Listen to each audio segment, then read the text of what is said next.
Lafourche Parish President Archie Chasson. All right, when you look at everything right now, any updates when it comes to Lafourche Parish? Yeah, so our biggest update is a curfew implementation starting tomorrow at noon through sunrise on Thursday. That's when we expect the bulk of the bad weather to start. Is going to be around lunchtime tomorrow. And as fast as the process is moving, we anticipate by supper time or a little after that, it should be out of here. So we're going to work through that curfew tomorrow, get all of our businesses closed up, residents home safe, and just kind of hunker down there. So all of our evacuations took effect today at 5 o'clock.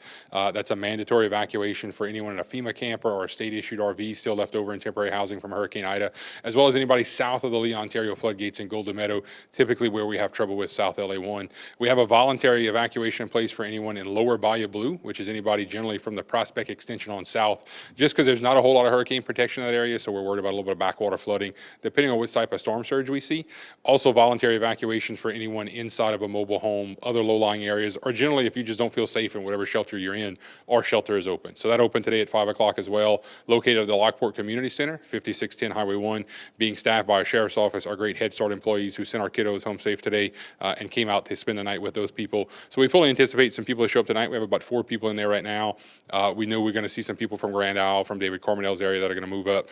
So we're going to see those numbers ramp up in the morning and then through the duration of the event. So that'll stay open as long as we need to keep people safe. Any other areas in Bayou Blue? I mean, we were talking about that before we came on camera that maybe could worry you as the storm passes through? Yeah, again, it's going to depend on the intensity and the track, exactly where that east-west wobble happens. Just, again, not a whole lot of flood protection at that lower area of Bayou Blue, some areas that we've worked on over the years. North Lafourche Levee District continues to work on to get them some sort of flood protection. But again, depending on how those storm surge sets up, and look, Sharif, we saw 13 inches of rain here last week, so we're already completely saturated. Not a lot of place for the water to go already. So as we worry about seeing tides rise and seeing storm surge come in, a couple areas bother us. You guys have been through this before. I was here with you 4 years ago whenever almost 7, 8 storms. Louisiana was in a cone for all those.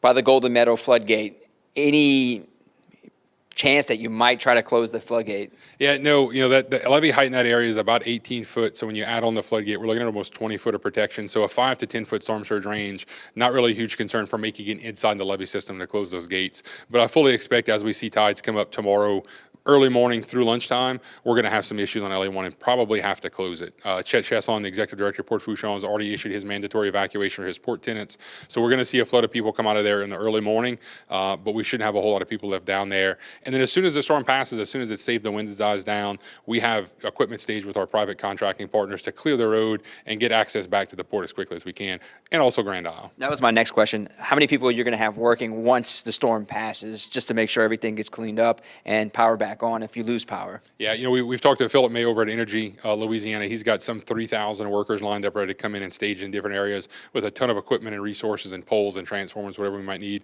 We fully expect to lose power at some point. We're going to have some power outages. But again, we're very hopeful that the resiliency efforts they made after Hurricane Ida is going to save us some long-term power outages. What's the biggest message you have for your residents here in Lafourche Parish? Look, just pick a place to stay. Remember those generator safety tips as you begin to lose power. If you have a whole home generator or those portable generators, make sure they're in a well-ventilated area. Your smoke detectors and carbon monoxide detectors are working. We'd hate to get through the event and then lose somebody post to a fire or a carbon monoxide event. So as I always say, Sharif, just hug your kids, say a prayer, and we'll get through this one like we always do. I feel like we're always meeting on these circumstances. 4 years ago, I hung out with you pretty much every storm, and here we are again. Here we are again, but we'll get through it. All right, appreciate it. He is Lafourche Parish President Archie Chasson. Back to you. All right, Sharif, thank you so much. Yes, we will get through it and pray through it, but can't stress enough the importance